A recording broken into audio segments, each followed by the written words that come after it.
Tracing the twists and turns in our family tree very often involves dusty vaults, dead ends, and false leads. But we all carry a key that can unlock a history long lost to us. It's our DNA. 12 New Zealanders have had their DNA tested, and that's going to help them to solve old family mysteries, uncover ancient forebears, and even find a fortune or two. Stay tuned for a fascinating ride. Hello, welcome to the lab. Now, one thing we're learning on this adventure is that a DNA test can reveal a lot about what our ancestors got up to. Old family stories can lead everyone up the garden path, but a simple spit test can tell us where the truth really lies. We're following two people who've submitted to DNA testing in a bid to discover what runs in their blood. Newsreader Simon Dallow and 90s supermodel Kylie Bax have had their DNA tested, and Kylie is about to discover a link to a tribe that few people know exists. I think this promises to be quite an adventure. To be able to travel the world, meet new people, experience the things that I have was pretty overwhelming. I'm David Mendoza. I am your long-lost cousin.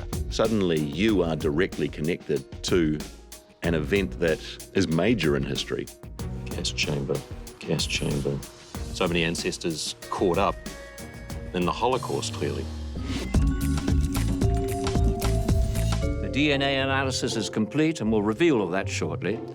But first, let's meet the man most people tune into at 6 o'clock to check all's well with the world. Simon Dallow is keen to know more about his roots, so let's see what he thinks he knows already. My family, we were pretty traditional, I guess. Mum and dad, and there were 4 kids. I was the second of 4. 2 boys, 2 girls, very evenly balanced. Dad's mum died when he was young, so we didn't know much about her, and it's only in the last 5 or 6 years that I've become aware a bit of her background. She was part Maori, part Jewish, and part Scottish. I'm thinking I'm going to find something unusual in there, because we get to this point where there seems to be this heritage, but then it just stops.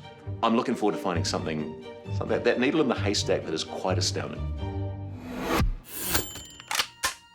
And welcome, Simon Dallow. Hello, Richard. How are you? Welcome to the Nerve Centre. Sit yourself down. Thank you very much. You'd rather be on this side of the bench. I very much would. Yes. Well, that's not gonna happen. Okay, now, in your family tree, there's 1 or 2, may I say, hiccups? That's kind of you. Well, tell me about them. Don't hold back. We discovered my father's mother. She was a Maxwell growing up. But I discovered as an adult that she wasn't a Maxwell by DNA. Her mother became pregnant to a younger Maori man. And in the spirit of the times, another man took her in and as his wife and raised my grandmother as his daughter. Okay. We can't be 100% certain, obviously without DNA evidence, that this is the trail, but everything leads to this conclusion, but it's not entirely. Well, let's hope that we might be able to clear up that little story for you. Right, we've got some of your results, and if we look at the screen over there, we'll be able to see them. So you have 66% British and Irish DNA, and we have evidence of your Maori ancestry with 7% East Asian and 5% Oceania markers. So it is proven. There's your confirmation. Oh, that's fantastic. Okay. 10% French-German in there. French-German? Yes. Well, we've kept a few big surprises up our sleeve, and once you're on your way, we'll reveal more of that when you're on your way. I want you to take this, keep it on your person 24/7. Okay. And I shall be in touch with you, maybe within 24 hours, to give you some instructions, or, go left, go right, something like that. I look forward to it. It's a great pleasure. Thank you so much Pleasure for is coming mine. in. Thank you, Richard. Goodbye, Simon. See you soon. Don't forget to close the door. Now, it's not going to be great news to Simon that his great-grandmother's secret liaison is adding branches to the family tree, but where it's about to lead him is going to provide quite a story. To learn more about his whakapapa, we're sending Simon overseas to Waiheke Island. I had absolutely no idea why we were going to Waiheke. So first stop, overseas, was completely out of the blue.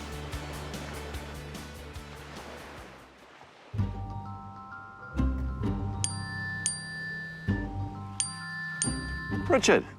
Well, hello, Simon. You should feel absolutely free to sample all Man o' War Bay has to offer. Because let's just say that it owes you. Man o' War Bay was once your family land. It belonged to your ancestor, Thomas Maxwell, who built ships there in the 1830s. Now, he was very popular with the locals, and he married the local chief's daughter, and her name was Nwewe. Their story's going to take you to Amsterdam, where cousins Joy and Louise will pick up the tale from there. Amsterdam? Oh, fantastic.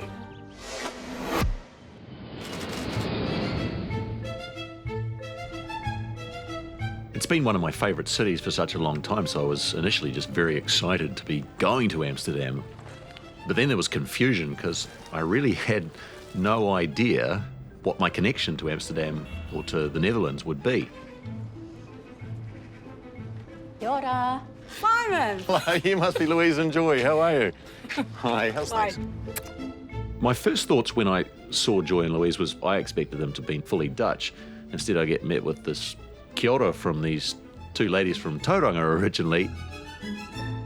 So I've just come all the way across the world from Man o' War Bay in Waiheke, where I'm told that Thomas Maxwell married Nwewe, and eventually you ended up with you in Amsterdam. How does this all work? Tell me more. Have you ever seen Noinoi? No. This is Noinoi and her son James. So this is about what? That's around 1844. Okay. And she was Tara Tirarangi, Paramount Chief of Auckland's daughter, who married Thomas Maxwell. Okay. They lived on Waiheke Island at Man o' War Bay. Amazing. So that's how Man o' War Bay fits the picture. Take me back in. What year did Thomas arrive? 1826 is the earliest record. There was actually an account which I had been told about and I read, and it said that he was the first solo yachtsman that reached New Zealand. Now, whether that was true or not, he did build ships on Waiheke Island, he milled timber, and he traded up and down the coast. Mm. He and one of his sons took one of his ships that he'd built and were taking it to be delivered to its new owner, and the ship was lost at sea. With one of his sons as well? And he. Okay. Oh. And that's 1842-ish? 1842. Yeah. And so how do we get down to you and to me? Having researched your family and ours, I can see very clearly that so many of them intermarried. Your DNA cousins are my DNA cousins and Louise's DNA cousins. Opening up a whole lot more doors of discovery. A fascinating thing, DNA.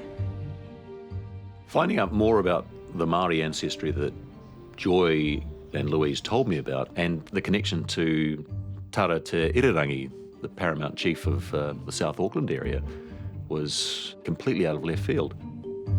It was incredibly surprising to add another waka to my whakapapa portfolio.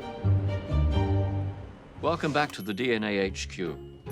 Our DNA can map out where our ancestors came from, whether it's a few generations back or thousands of years ago. It shows us where they traveled, and for my next guest, it reveals where she might travel.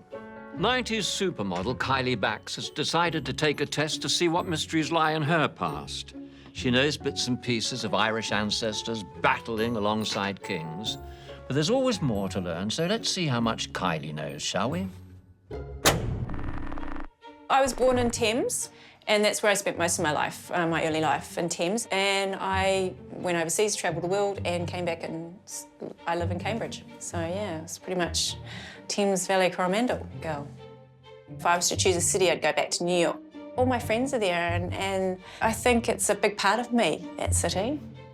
My mum's mother was Scottish, and my dad's side is Dutch. And the funniest thing is that my favourite chocolate is Cadbury's chocolate, and I eat it all every day. And we are related to the Cadbury family, which I was thrilled about because I was thinking maybe they, I have a little piece of a factory somewhere and they can give me candy for the rest of my life for free. So the Cadbury family is in there somewhere, whether it's on my dad's side or my mum's, I'm not sure. Then I heard I was related to Sarah Ferguson somehow, but I don't know about that either, so. Kylie, come in, you glamorous creature. Welcome to the DNA Detectives and the Incident Room. Now, you've travelled extensively. Your career's taken you to lots of glamorous places already in your life. New York City was your first stop as a youngster, wasn't it? Yes, it was. New York was my home away from home. I felt really warm and welcomed there. I mean, I arrived in the middle of the night with these steam coming out of the ground, and I thought that was only in movies back then when I was a kid. That's marvellous, isn't it? Don't you expect to hear jazz music when you see it? I couldn't believe it. Where had I come to? And, but it was the people that grabbed me. I worked with all these wonderful, amazing, creative people. How delightful. And now you're a businesswoman. I am. What are you doing? I'm actually involved in horses. I love horses. Do you? Do horses love you?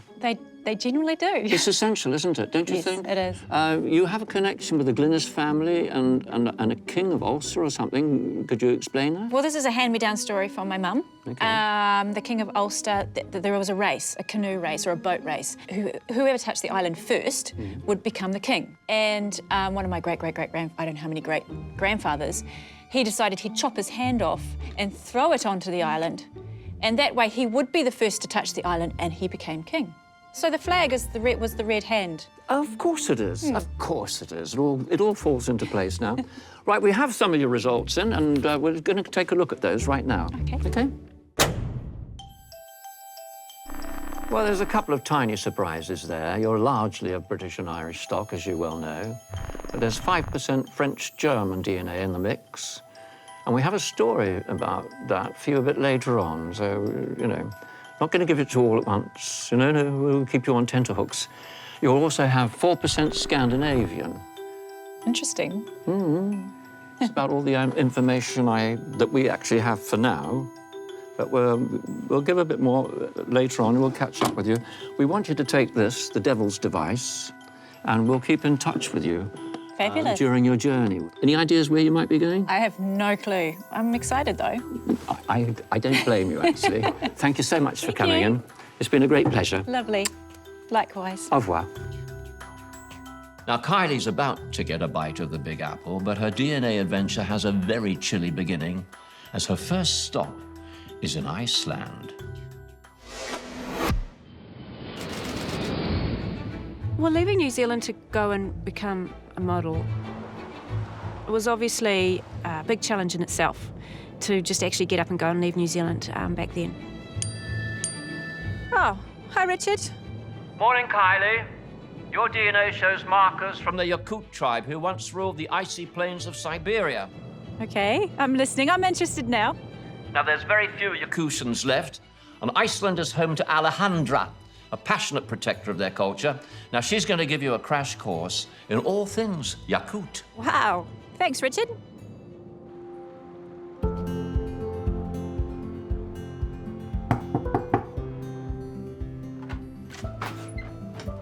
Hello. Hello. I'm Kylie. Welcome. Welcome. Thank you. It's here, my house. Wow, it's beautiful. Thank you. I love these pictures. Yakutian. Very nice. Yakutia. This all Oh, really? from Yakutia. Really? That's amazing. So Alejandra is originally from Yakutia in the Siberian plains. And although she's lived in Iceland for the last 50 years, she stayed faithful to the Yakut culture. This is Yakutia. Oh, wow. It's here. Oh, my goodness. This is over 100 years old. Wow, that's amazing. The first thing that went through my mind when I met Alejandra was the fact that I was so lucky actually to be meeting this woman. This is my bedroom. Oh, my goodness. Oh, this is my you. Picture. This is my You sing? singing. Really? Yeah. She's obviously quite a unique person. She's so talented and creative and artistic. All my work, applicatia. Wow. That's lovely. This is cover, yeah. A cover, yes. Speaking, I cannot speak English. You can show me, though. I miss you. And she had so many things to tell me and show me, and she was proud of each and every one. And the summer, the mosquito, you go see a mosquito. For the mosquitoes? You try. Yeah, Oh, I love it. I love it. It was amazing looking at all of Alejandra's art and artifacts. This is my favourite page. Yeah. I like this page. It's full of colour. That's amazing. You like it? Yeah, I like it. Oh, And you? this is I. Then she took me somewhere so special. She took me to her spiritual retreat, a traditional Yakut house. It's so beautiful. Yeah. Very beautiful. This is a beautiful house. Wow, that is amazing. Look at that wood. Uh-huh. Yeah. It's very old. To think, my ancestors would have once lived in a house just like this. Awesome. From Yakut. This is Jew's harp.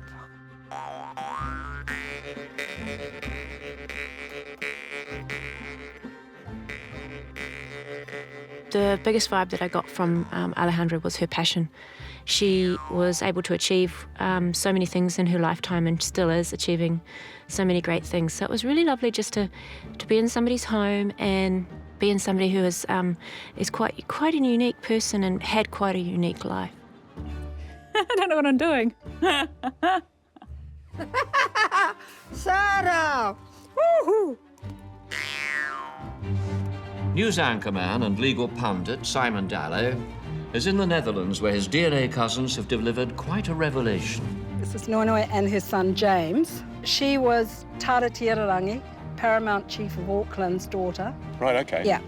But the stories of Simon's ancestors in Amsterdam are just getting started.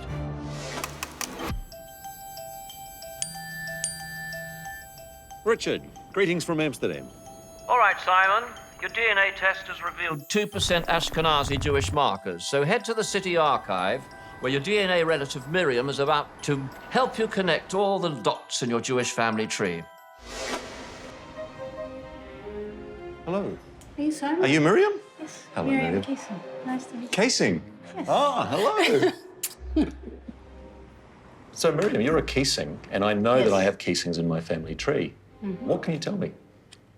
Well, I've actually written it down a bit, what I know. And the funny thing is that the first guy that we can trace it back to here in Amsterdam was called Simon. Oh, really? Simon Keesing? He says he's from Amsterdam.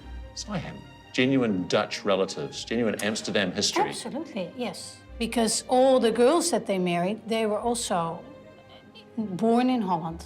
Oh, wow. Where does your family intersect with mine?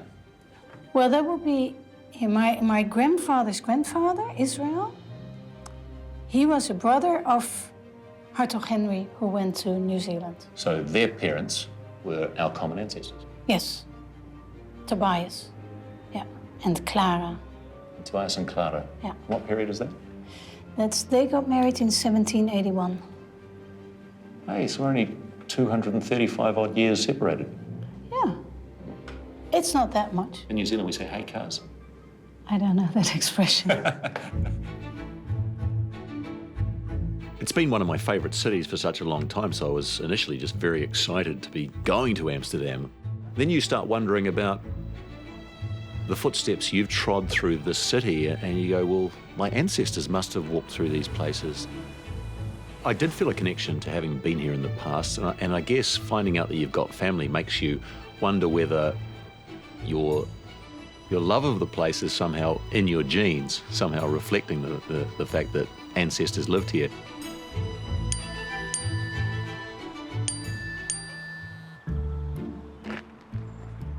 Richard, nice to hear from you. Simon, while your Jewish family tree is growing, there's a very dark side to Jewish history in this area. There was a Nazi transit camp nearby that your relatives would have passed through. So I want you now to head for Amersfoort, where Hermine has some more information for you. You know that Amsterdam experienced the Nazi invasion and that Jews were deported from here, but it's quite another thing to think that family members were caught up in it. That's quite new. Hello, you must be Hermine. Yeah, nice meeting you. Nice meeting you too. I hear you've got some things you can show me. Yes. This camp was not a nice camp, but I don't think there's any camp in Germany what was nice. All of them were, in their own way, awful. This was a transit camp mainly. Yeah, this was a transit I'm camp. taking it there's a train line somewhere nearby? Yeah, that's why it was such an ideal situation. So they were labour camps rather than extermination camps. Some would have been sent to extermination. No, these were no extermination. I mean, it was, in German you would say, Vernichtung durch Arbeit, extermination by labour. The statue. Tell me about the statue. It's a man waiting for his execution. It's being done by a sculptor named Zieke, who had been a prisoner himself. His one fist, he's angry, the other fist more or less open. I can't help it. He's not looking at his executioners, but he's looking up to heaven, looking up into the sky for the last time. His body shows how skeleton-like it is. And I never knew, but it seems that if you've been really hungry for a long time, your face somehow changes, and then your ears and nose are really sticking out. These are the documents, the details of Jews who perished during the Holocaust. There's so many of them. Kiesing, Jacob Kiesing. Approximate age of death, 51, about my age. Simon Kessner.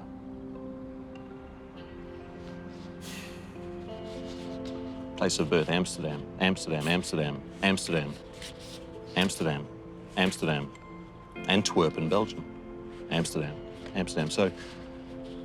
So many ancestors from this part of the world that I had no idea about. So many ancestors caught up in the Holocaust, clearly. Gas chamber, gas chamber, gas chamber at Sober Wall. Gas chamber.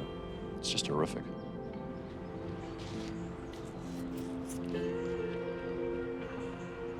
As a New Zealander, being in a new country, you feel so insulated from these things, and I guess that's a sense that so many people have. These things happen far away, distant in time, so they don't really impact on you until you have a direct connection.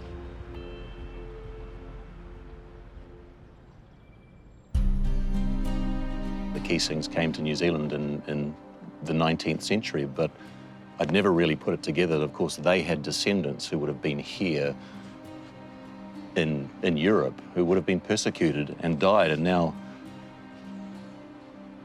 the horror of that and the connection to my own life is just very, very difficult to process.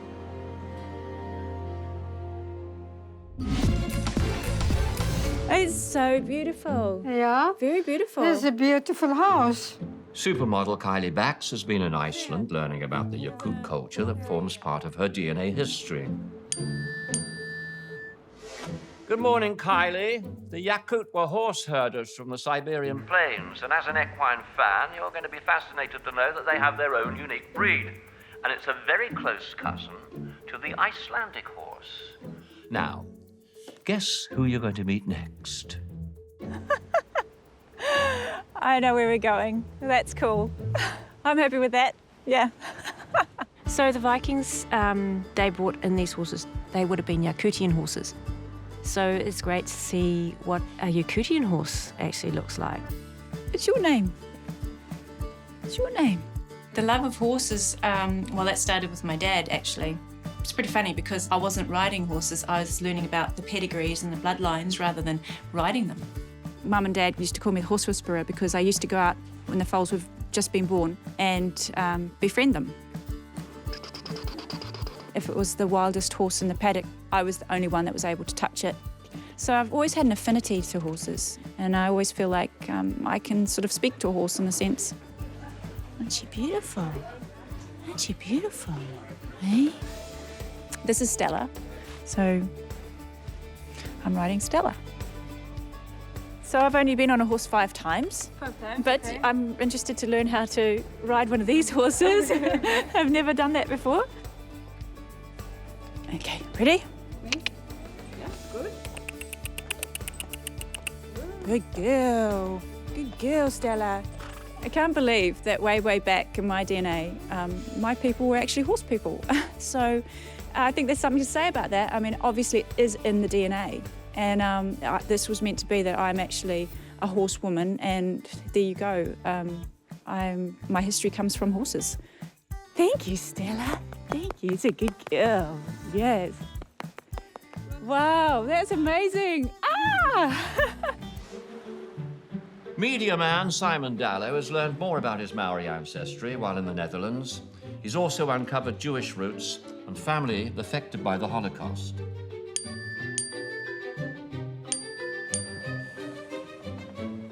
Oh, hello, Richard. Ever heard of Daniel Mendoza? Not off the bat, no.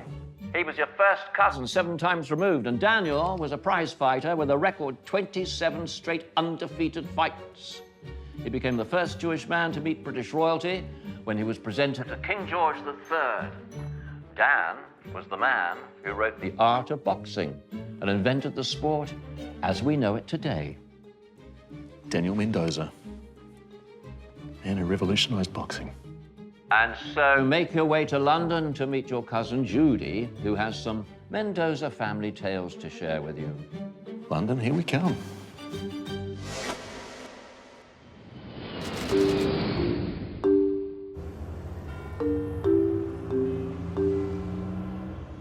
I've only just found out that I'm descended from Daniel Mendoza, and I've learned a little bit about his exploits, but you can tell me more? Daniel Mendoza was the big man Big boxer, name. the big name.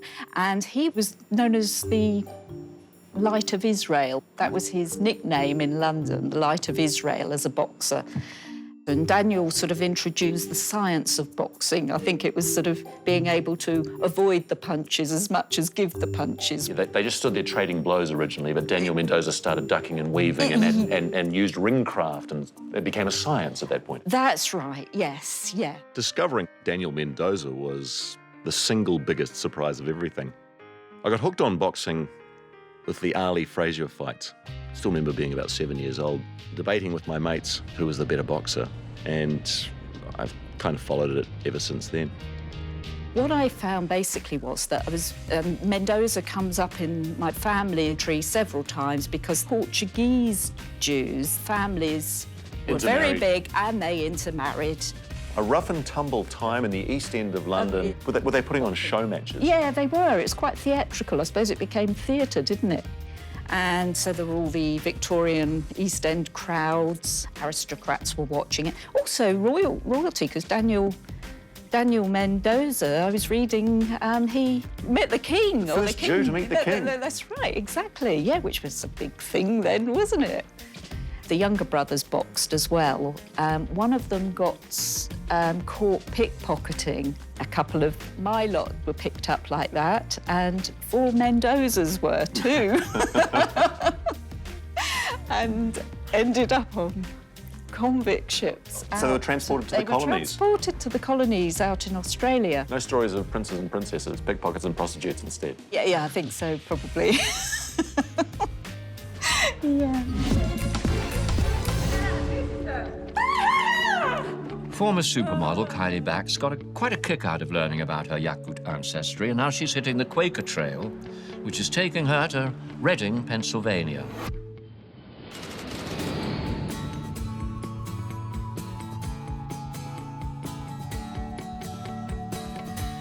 I had no clue about why I was heading to America. I had no clue at all. I just would never have assumed that I'd have anything to do with America at all.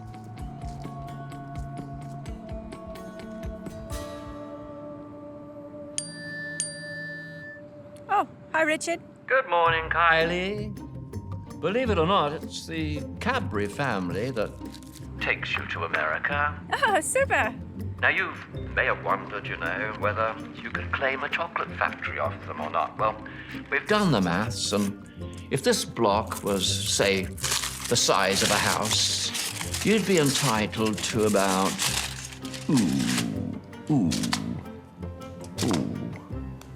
that much. Chocolatey. Geraldine was your 5th cousin on your father's side, and she married a one Barrow Cadbury. Now, the Cadburys were devout Quakers. Richard Bax, your 11th great-grandfather, he helped to found the religion in England. And in the late 1600s, some young Quaker upstarts headed for America. They founded Pennsylvania as a center for Quaker culture.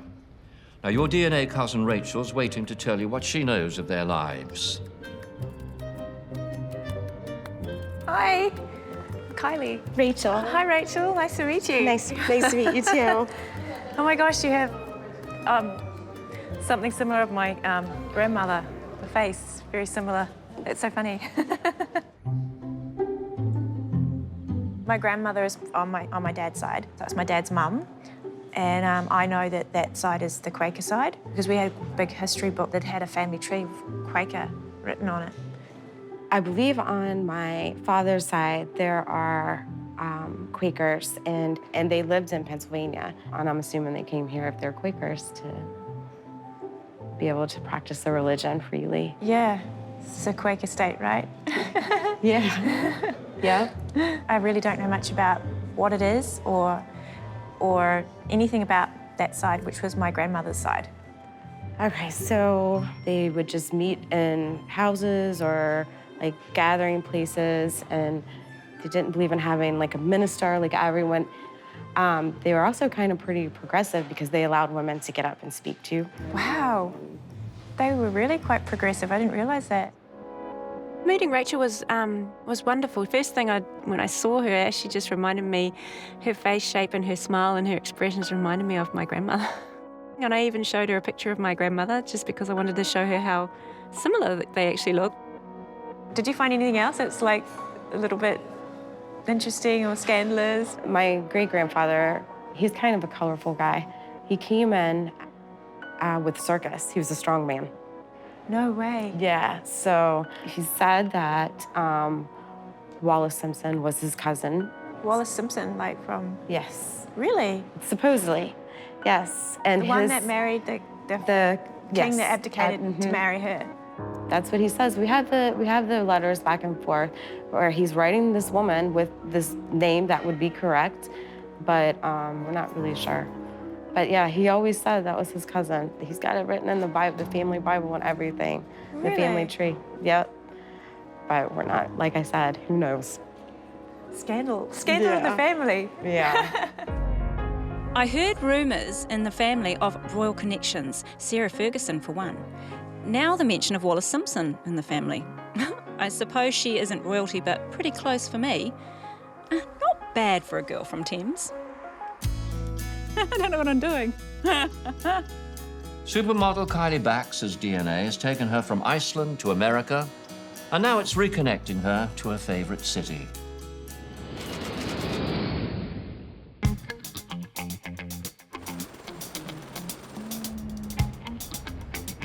I love New York. I love the people, I love the city. I'm from New Zealand, but New York is my home away from home. That's very dear to me, you know. I want to cry about it because it's just so important to me, New York. New York's my city.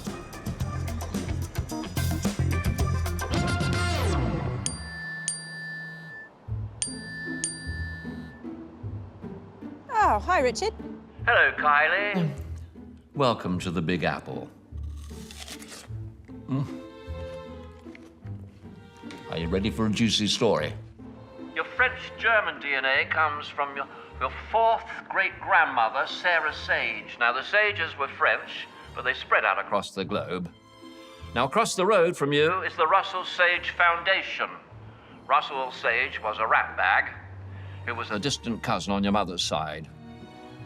Russell Sage enjoyed women, lots of them, so when he popped his clogs, his wife, Olivia, took her revenge by using his vast fortune to further causes that Russell really didn't like very much, such as higher education for women. And so, thanks to her, not to him, the Russell Sage Foundation is still going strong 100 years on. Oh my goodness, that's amazing. What an incredible woman. I would have loved to have met Olivia Sage. She sounds like an amazing woman.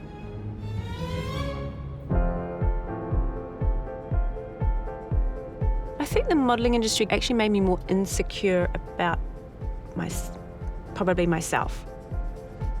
To be in the modelling industry, you actually have to be successful in the modelling industry, you actually have to be very, very strong-willed and have a kind of a coat of armour from what you hear about yourself through others, and yeah, I do think I have a coat of armour, maybe too much so, and but anyway. I'm always a bit nervous about who I'm going to meet. It's part of my DNA, and it is what makes me who I am today. I think I get really nervous meeting people that I don't know and family members that I have never met before, and I think that's just normal. But it's exciting too, because I'm such a people person, and I do like meeting new people, and I like knowing things about them. So it's yeah, it's an exhilarating feeling actually. It's quite exhilarating. Simon Dallow's DNA odyssey is following his Jewish line from New Zealand to Holland and to London. Daniel Mendoza was the big man boxer, the big name, and he was known as the Light of Israel. That was his nickname in London, the Light of Israel as a boxer. And now Simon's in Spain to meet his DNA cousin, David Mendoza, to flesh out his family tree.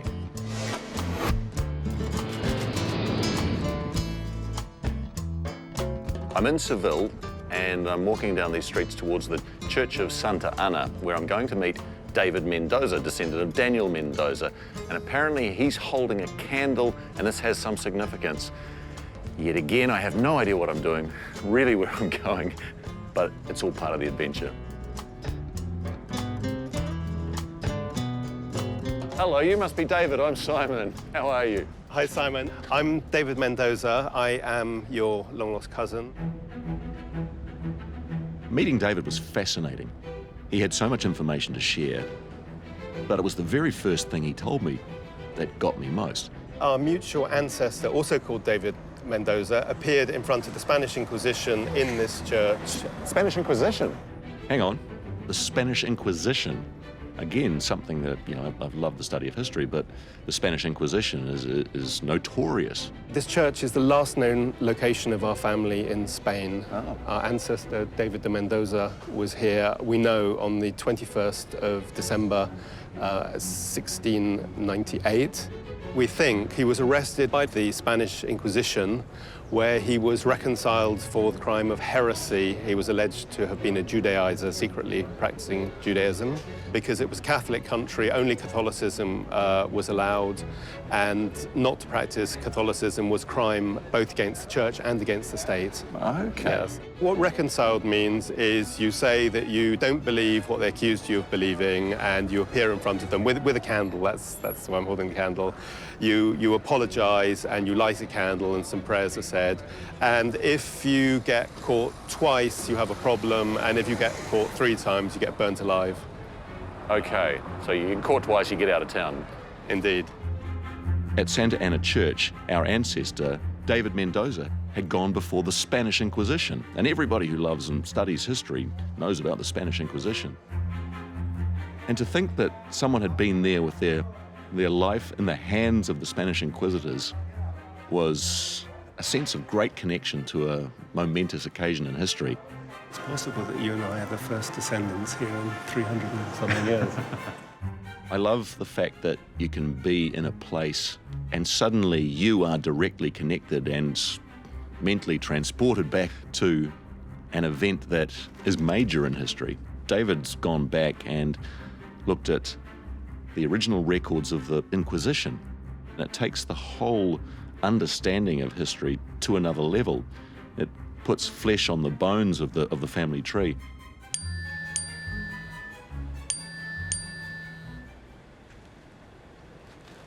Richard, good morning. Morning, Simon.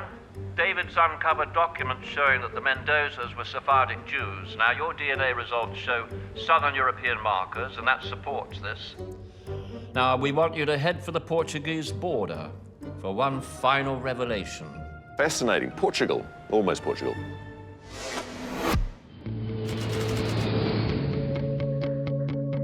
This is a part of the world I really like a lot, particularly Portugal.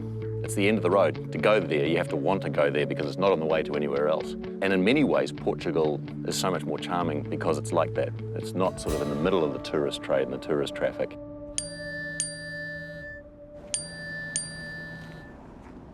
Richard, hello from Portugal.